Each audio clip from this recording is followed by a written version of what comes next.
Okay, there's something with these Ridgelines and Pilots called the strawberry milkshake of death, is how it's been dubbed on the internet.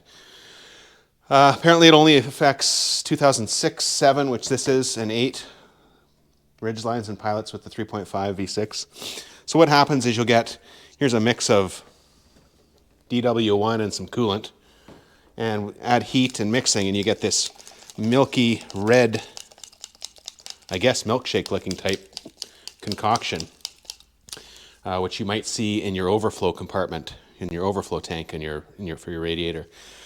So that's one thing. You can get contamination, and I'll show how all this works in a second. You can get contamination in your coolant system, which is bad. But even worse, you could get coolant going back into the transmission, which can destroy the transmission quite quickly. So how this works is there's two lines that come out of the transmission. One flows transmission fluid out. It goes into this cooler here, which is up. You can just see it if you look through here. Gets cooled down, then goes into a heat exchanger in the bottom of the radiator on that side and gets heat exchanged. I think it's more of a warmer when it's cold, is how it really works. And then from there goes back to the transmission. So what happens is the fittings can corrode on the transmission lines that go into the radiator, so in the radiator warmer. And I think it's for emissions really. More than anything, because I don't think that radiator is going to cool the transmission. If it's hot, imagine you're towing, right? And your coolant's probably approaching 190 degrees Fahrenheit. If your automatic transmission fluid's getting that high, that's very high, going through the radiator at that point isn't going to cool it. If anything, it's going to warm it up a little bit more. I think it's more when the truck's cold, it will get the transmission up to temperature a little bit sooner, maybe for gas mileage, maybe for emissions, I'm not sure. But the fix for this is replacing the radiator with a new redesigned radiator, and they're not that expensive. That's the right way to do it. I'm just going to do it for now. I'm going to eliminate the circuit that goes through the radiator, and I'll show how I'm going to do that. Go underneath the hood and have a look here. For now, that's what I'm going to do. Of course, I'll keep the cooler, the auxiliary cooler, but just bypass the radiator piece. So let's have a look at that now. So you can see here in the grill, there's this little guy here. That's your transmission auxiliary cooler. Okay. And how this works, let's try and give you guys an idea here of how this coolant flows and try and give an idea of how the transmission fluid flows. So I've taken the battery out and the tray out so we can see what's going on down here. So basically what you have is you have the two lines coming from the transmission. You can see here, this one comes up, and I'm just going to point to it. Fluid flows this way. See, the ATF flows into the cooler, the auxiliary cooler in front of the radiator, and then comes back out. Then it goes down there over to the passenger side of the radiator, goes through the radiator heat exchanger, and comes back out this hose here and back to the transmission. So basically what we're going to do is we're going to keep the flow coming into the cooler here. But then out of the cooler, we're not going to go back to the rad. We're going to go straight back down and tie right back into the transmission. So we eliminate the radiator part of it altogether. Okay, now coming underneath, having the tire off helps a lot because this plastic piece really needs to come down. So this plastic piece sits up behind there like that. There's a clip here, those little plastic Honda clips that might break when they come off. There's one here, there's a couple more underneath here, and then this piece will fold down like this, and that'll give you enough access up in there, like up in that area up in there, to see the lines. So just going underneath, you can see here I've already started taking off that line right where the light's shining.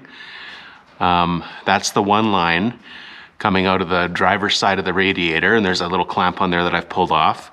A little bit of fluid will spill out. You see some residue here. Not very much, just an ounce or two. The other line on the passenger side is up here. You can see it there where I'm shining the light. Okay, now I could take that line off too, but I think I'll leave the factory line there and cap it off over here where it goes back to the transmission. We'll show that from above. But basically by getting this piece of plastic down here, you'll have enough access to get the clamp off and pull those bottom lines off the rad.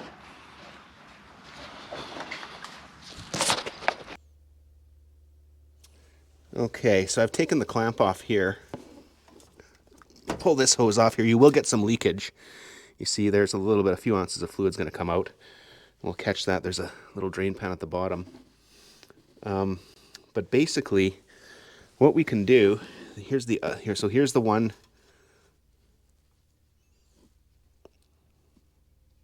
Here's the line that flows the fluid over into this metal line, which then goes over to the other side and goes into that side of the cooler.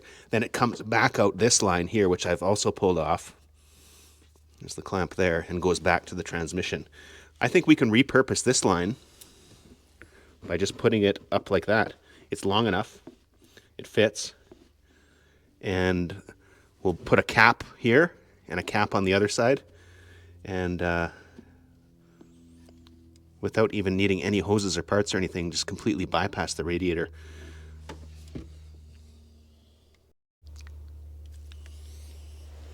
Yeah, so this return line, which used to go to the rad, we'll pull that right off. We can probably repurpose that little hook here, but for now, this line here that was going from the radiator back to the transmission, we'll just repurpose it and we'll just come right out of the cooler here, like that. Get this clamp adjusted and pushed up on there. We'll put a cap on here, and then on the other one, slide the clamp up, and really that's it.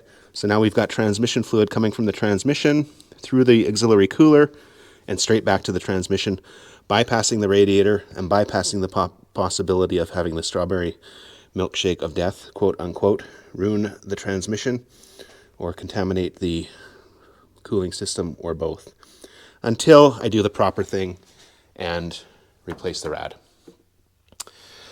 But that's a way to eliminate the big risk of the strawberry milkshake of death. If you have a good rad, this one's not leaking or anything, the truck cools great. I'm not ready to replace it yet, but I am ready to bypass the radiator portion of the heat exchanger with the transmission fluid. So thanks for watching. That's one way to eliminate the strawberry milkshake of death risk without replacing the radiator.